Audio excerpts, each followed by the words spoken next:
And right now, we are 2 minutes away from the end of the trading day. Romaine Bostick alongside Katie Greifeld taking you through to that closing bell with the global simulcast. It started. There's Carol Massar. There's Tim Stenovec in the radio booth. Welcome to our audiences across all of our Bloomberg platforms, including our partnership with YouTube. We had, I guess, Carol Massar, what could it be described as a bit of a rally in our hands, so we're seeing it fade just a touch into the closing bell. Yeah, it's kind of like, you just look at the charts throughout the day. It's like up, down, up, down, up, down. Definitely finishing, it looks like. Oh, so I've heard. Hey, but the S&P 500, I mean, I don't know. I guess it's interesting. I just think everybody's thinking about next week, what do we get from the Fed? I know I keep saying that, but I really do think that's what the trade's about. What do you think we're going to get? I mean, it looks like we're going to get a rate cut, but I think it's more about what we get in 2026. What kind of, forward-looking policy information we get. I'm focused on the here and now when it comes to Bitcoin. After yesterday's rout, up 5.4%, 91,115, Katie, for Bitcoin. I know you are now, because you co-anchored Bloomberg Crypto with me. I did. A crypto lover and expert after that experience. Yeah, we had a great conversation with the CEO of Strategy. And Tim, I'll remind you, we anchored a crypto show together a few years ago, but that was in a totally different crypto environment. I don't have a good reason. That was in real life, too. That was in IRL, you could say. I don't have a good reason. So you spoke a little bit earlier to Michael Saylor? No, we spoke to Phong Le, because Michael Saylor, as we've been reminded, is not the CEO of Strategy. It's He's the chairman and co-founder. The co-founder, the chairman, as you say, but currently not the CEO. I always forget that. I got to watch that interview. Yeah. All right, we get the closing bells here in New York, and an update for some of the major indices. The benchmark S&P 500 is going to add about 17 points on the day, or roughly about a quarter of a percentage point. The Dow Jones Industrial Average up 180 plus points, or 0.4%. The NASDAQ indices each up, the NASDAQ composite, I say, up about 0.6%. The NASDAQ 100 up about 0.8% here on the day. And we should point out that we saw the Philadelphia Semiconductor Index move higher by about almost 2% on the day. But you take a look at the Russell 2000, as well as the S&P 400 mid-caps, both down in the red on the day. Yeah, semi-name among my outperformers, one of my gainers. We'll get to that in just a moment. Back to the S&P 500, and we've got 216 names gaining ground on this Tuesday. Katie, 286 to the downside, one unchanged. All right, let's take a look at the circle. Not too much in terms of green. You can see that information technology, given that it has such a big weight, rising about 0.8%, but overall only 3 sectors finishing in the green. You had 8 in the red. In terms of what didn't do too well today, you had energy, materials, utilities, healthcare leading losses. So not a lot of breadth behind this rally. Did you ever see that reality show called The Circle? I haven't, actually. I keep thinking of the stablecoin. Yeah, it's not about the S&P 500. What's it about? It's fighting, love. Oh. What most reality story of my about. career. Yeah. All right, let's get to some of the individual gainers. Boeing, number one gainer in the S&P 500, everybody. How about that? I know, like for something different, up 10% and pretty much closing at its best levels of the session. The company planning to or expects to generate cash again next year, 2026, with positive free cash flow to reach the low single digits next year. Company still expects to eventually reach the $10 billion cash generation target outlined by the previous management team. This is according to the CFO. Keep in mind, here's the back story. The free cash flow at Boeing hasn't been positive on an annual basis since 2023, and the company faces $8 billion in debt payments next year. So, yeah, that's the balance sheet. Intel, yeah, also an outperformance. You mentioned the stocks earlier, Romaine. Intel, your number 2 gainer in the S&P 500, number 1 gainer in the NASDAQ 100, a gain of 8.6% here at the close. Continuing really a rally that we've seen that's pushed this stock up more than 100% year to date, up to its highest intraday since April of 2024, and the stock is up 121% in the past 4 months alone. So it's been on a move to the upside. Intel shares recently moving higher on talk, rumors, and analysts noting a potential deal with Apple to outsource production of its entry-level M-series chips. That analyst is TFN International Securities Analyst. So apparently making a post on X that he expects this deal with Apple, but nothing confirmed. So I'm being careful about this one. But investors pouring into Intel. Lastly, I just want to get to Shopify, up about 5% in today's session. Top gainer in the NASDAQ 100. This is after its merchants achieved record sales of $14.6 billion during the Black Friday Cyber Monday weekend, representing a 27% increase from last year. So some good news there. We're out there shopping. Yeah, that's it.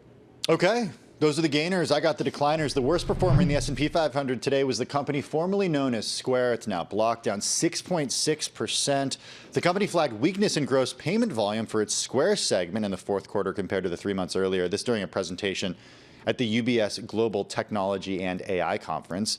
On the Square side, we continue to expect GPV growth in the low to double-digit range, said Block's Owen Jennings. So a slight deceleration relative to Q3, largely driven by some weather events in October. Once again, shares of Block today down 6.6%. And then American Bitcoin. This is the Bitcoin miner slash hoarder, co-founded by Eric Trump. This fell as much as 51% earlier in the session. Trading was halted a couple times. Shares fell by the end of the day down 39%. This after restricted shares of the company were freed up to be traded. Shares from a private placement that took place before American Bitcoin merged with Griffin Digital Mining became available on Tuesday. This according to the crypto miner in a post on the social media platform X by Eric Trump, rather. Once again, shares of American Bitcoin down 39% today. And finally, Signet Jewelers shares slid by 6.8%. This is the parent company of Kay, Zales, Jared, and many more. Worst day going back to April. Signet's fourth quarter same-store sales forecast fell short of the consensus estimate.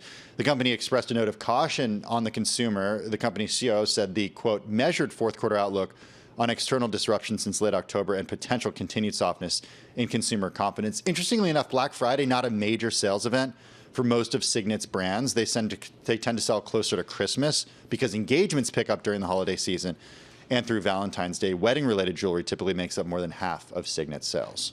All right, a quick check on yields here, a mixed day, and we talk about this idea of what the Fed does next in the market, despite what some of the Fed funds futures suggest with regards to options pricing, not necessarily reflected in treasuries. You did see short-term treasuries move lower, down about 2 basis points, long-term treasuries slightly higher here on the day, but overall, this is a bit of stasis as folks await what comes next. What's next?